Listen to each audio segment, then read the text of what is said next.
Bonjour à tous, merci de nous suivre sur la Voix Sainte TV. Les titres de cette grande édition. États-Unis, le monde chrétien est en deuil, disparition de l'évangéliste Nabil Qureshi des suites d'un cancer. Le chef de l'État ivoirien est à New York, il prend part à la 72e Assemblée générale de l'ONU. La Poste de Côte d'Ivoire annonce le licenciement de plus de 300 agents pour motifs économiques. Qui sont les agents concernés? Nous y reviendrons. Football, fin de carrière pour l'international ivoirien Kolo Touré. Nous découvrirons dans un instant sa nouvelle passion.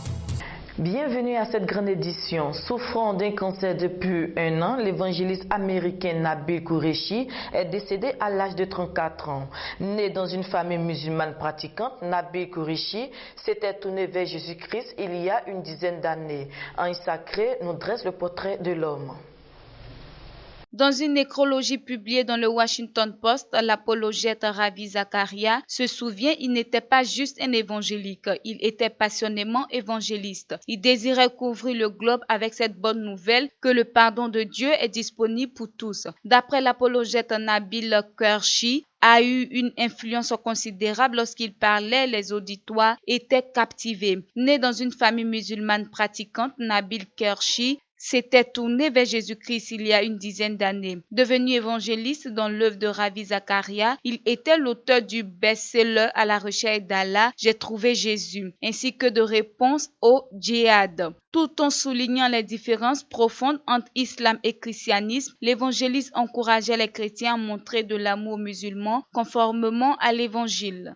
Le président ivoirien Alassane Ouattara s'est rendu à New York à l'occasion de la 72e session ordinaire de l'Assemblée générale de l'Organisation des Nations Unies. Il conduit une délégation présidentielle.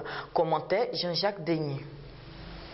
Le président Alassane Ouattara, président de la République de Côte d'Ivoire, est arrivé à New York ce dimanche 17 septembre 2017 en compagnie de son épouse pour prendre part à la 72e session ordinaire de l'Assemblée générale des Nations Unies qui a pour thème « Priorité à l'être humain, paix et vie décente pour tous sur une planète préservée ». Le chef de l'État s'est ensuite rendu au siège des Nations Unies où il a eu un entretien avec le secrétaire général de cette institution, son Excellence M. Antonio Guterres. J'étais en visite officielle dans son pays natal, au Portugal, en début de semaine. Et donc, c'est une occasion de lui donner des nouvelles, mais également, surtout, de lui dire qu'avec l'entrée de la Côte d'Ivoire comme membre non permanent au Conseil de sécurité, c'est une fierté pour les Ivoiriens et que nous apporterons notre expérience du pays qui a été en crise, qui est sorti de crise, et comment nous avons réussi à reprendre les choses en main, de sorte que les troupes de l'ONU aient quitté la Côte d'Ivoire et que le pays continue d'être en paix et en sécurité. Je suis venu aussi le féliciter parce que c'est un ami. Quand il était au commissariat aux réfugiés, il a beaucoup soutenu la Côte d'Ivoire. C'était une opportunité de faire un tour d'horizon sur la situation nationale, la situation régionale, et lui dire qu'avec notre entrée prochaine au Conseil de sécurité, nous apporterons notre expérience et tout notre soutien. Également, lui dire qu'en ce qui concerne son projet de restructuration du secrétariat général des Nations Unies, nous sommes à ses côtés. C'est un ami de la Côte d'Ivoire, c'est un ami des Ivoiriens et nous sommes venus lui témoigner de toute notre amitié. Notons que dans la journée de ce lundi 18 septembre 2017, le président Alassane Ouattara a pris part à la 5e réunion du conseil d'administration du Centre des objectifs de développement durable pour l'Afrique, à l'invitation de son Excellence M. Paul Kagame, président de la République du Rwanda, et au sommet Japon-pays africain, membre non permanent du Conseil de sécurité des Nations Unies. L'ouverture de la 4e édition des activités du comité scientifique dédié au secteur de l'agriculture. Objectif: apporter des réponses aux préoccupations des acteurs privés du monde agricole vis-à-vis de l'administration publique. Les explications de Martial Kouassi. Le comité de concertation État-secteur privé, en abrégé CCESP, qui a démarré depuis le mois de juin dernier les travaux de rencontre sectorielle, se tiendra le 19 septembre 2017. Cette 4e édition intervient dans un contexte particulier marqué par le processus de formulation de la 2e génération du plan national d'investissement agricole, en abrégé PNIA 2, et devrait contribuer à enrichir l'important travail de préparation du dit PNIA 2 entrepris par le ministère de l'Agriculture et du Développement rural. Notons que les rencontres sectorielles se présentent comme une tribune privilégiée d'échanges entre les ministères techniques et les principales organisations professionnelles du secteur. C'est un processus qui s'articule autour de 4 étapes importantes, dont la première a été finalisée et porte sur les visites auprès des acteurs privés du secteur pour recueillir leurs préoccupations et évaluer la qualité de leurs relations avec leurs administrations publiques. La deuxième étape est celle de l'examen et le traitement des préoccupations au sein d'un comité scientifique composé des acteurs privés et des ministères concernés par les dites préoccupations. Enfin, la plénière de restitution des travaux au ministre en charge du secteur et la mise en place d'un groupe de travail pour examiner les problématiques restées pendantes et suivre la mise en œuvre des différentes mesures adoptées constituent les 2 dernières étapes. Le ministre de l'Économie et des Finances, Adama Kone, a rencontré les syndicats des fondateurs d'écoles en vue de faire le point sur l'appurement par l'État des frais d'écolage en sacré.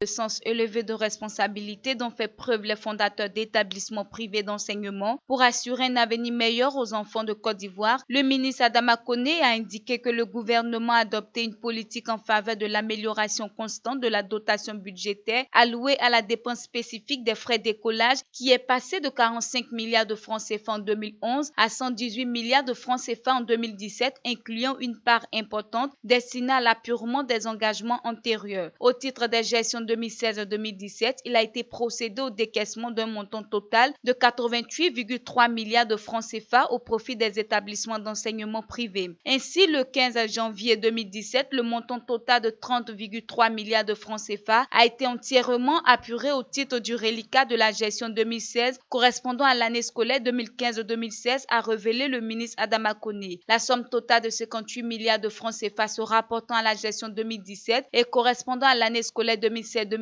a été décaissé, à en croire le ministre de l'Économie et des Finances. S'agissant enfin de l'enseignement technique et de la formation professionnelle, les sommes payées se chiffrent à un total de 4,1 milliards de francs CFA, à faire savoir encore le ministre. La Poste de Côte d'Ivoire a annoncé un licenciement de plus de 300 agents pour motifs économiques, selon un communiqué de la Direction générale de l'entreprise. Quels sont les agents concernés? Les éléments de réponse avec Alain Boisbré.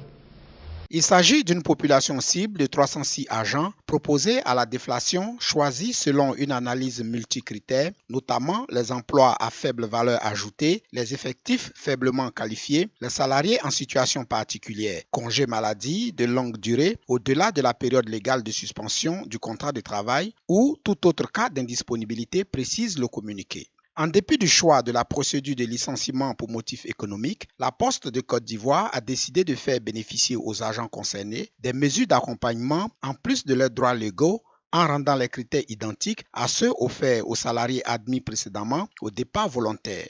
Ces agents déflatés devraient percevoir une indemnité de licenciement, une gratification à 100%, une indemnité compensatrice de congé, une indemnité de préavis, variable selon la catégorie et l'ancienneté. Un pécule variable selon l'âge, 22 mois de salaire de base pour les personnes âgées de moins de 40 ans. Selon le directeur général de la Poste de Côte d'Ivoire, Isaac Nyabayao, les licenciements s'imposent désormais à la Poste de Côte d'Ivoire comme la dernière option pour réussir les ajustements d'effectifs préalables à la mise en œuvre des autres composantes du plan de restructuration. En sport, l'aise international ivoirien Kolo Touré met officiellement fin à sa carrière et est nommé coach adjoint du Celtic Glasgow. Plus de détails avec Ange Seri. Le défenseur ivoirien Kolo Touré, champion d'Afrique lors de la CAN 2015, met fin à sa carrière internationale et devient par la même occasion le coach adjoint du Celtic. Après avoir remporté le championnat écossais avec le Celtic Glasgow Rangers, le frère aîné de Yaya Touré sera aux côtés de Brendan Rodgers pour conduire cette équipe. Maintenant, j'ai envie de donner des conseils, d'aider les jeunes joueurs et de leur transmettre mon expérience acquise pendant ma carrière, s'est réjoui Touré sur le site du club. Kolo Touré, c'est une finale de la Ligue des Champions avec les Gunners d'Arsenal, plusieurs titres de champion d'Angleterre avec ces mêmes Gunners, 3 Coupes du Monde et une CAN avec la Côte d'Ivoire. L'afro-basket masculin s'est achevé avec la victoire de la Tunisie. Elle a battu le Nigeria 77-65 au thème de la finale de cette compétition. Alain Boisbré nous propose le résumé de cette finale. La Tunisie remporte la finale de l'Afro-Basket 2017 en battant sur ses terres le Nigeria sur le score de 77-65. Malgré un premier quart-temps dominé par les Nigérians, les Tunisiens vont renverser la tendance dans les 3 derniers quart-temps et ce par l'intermédiaire de son maître à jouer, Zied Chenoufi. Il termine meilleur marqueur de son équipe avec 19 points. Mais celui qui a ruiné les espoirs nigérians, c'est son coéquipier Omar Abada qui assomme les Nigérians avec un tir à 3 points en fin de rencontre. Côté récompense, le Nigérian Ike Diokou a été désigné MVP du tournoi, recevant un prix de Tissot. Avec ce prix, il s'inscrit dans le 5 majeur de la compétition avec son coéquipier Ikena Ourebou, les Tunisiens Mohamed Adidan et Mourad El Mabrouk et le Sénégalais Gorgui Dieng. Il faut noter par ailleurs que le Sénégal occupe la 3e place après avoir remporté la petite finale. Au siège de l'Organisation des Nations Unies à New York s'ouvre une semaine de débats ponctués par une série de discours sur une réforme de l'organisation. À cette semaine, Emmanuel Macron, Donald Trump et Antonio Guterres, le secrétaire général de l'ONU, assistent à leur première Assemblée générale annuelle de l'ONU. Commentaire Martial Kouassi.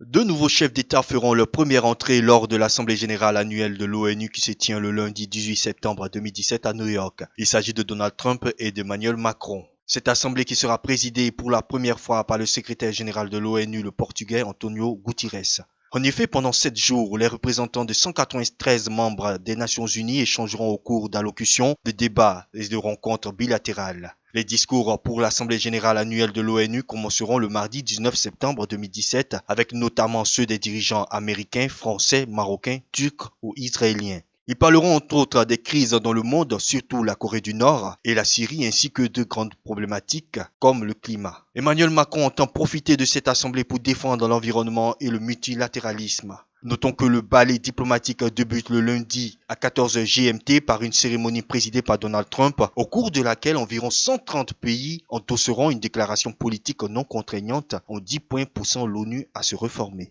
Un deuxième homme a été arrêté par la police londonienne. Il aurait un lien avec l'attentat de l'homme perpétré vendredi dernier faisant 30 blessés. Le gouvernement britannique a décrété l'état d'urgence. Explication Jean-Jacques Denis. Un autre suspect dans l'attaque du métro londonien a été arrêté samedi 16 septembre dans la soirée, a annoncé dimanche 17 septembre 2017 la police britannique. En effet, l'homme âgé de 21 ans a été interpellé peu avant minuit à Hounslow, une banlieue de l'ouest de Londres. Il a été conduit dans un commissariat du sud de la capitale. Aussi, un premier homme âgé de 18 ans a été arrêté le samedi matin dans la zone portuaire de Dover. Notons que l'attentat de la bombe artisanale commis vendredi matin à la station de Parsons Green a fait 30 blessés. Il a été revendiqué par l'organisation de l'État islamique. C'est la fin de cette grande édition. Merci de l'avoir suivi. Bonne suite de programme sur La Voix Sainte TV.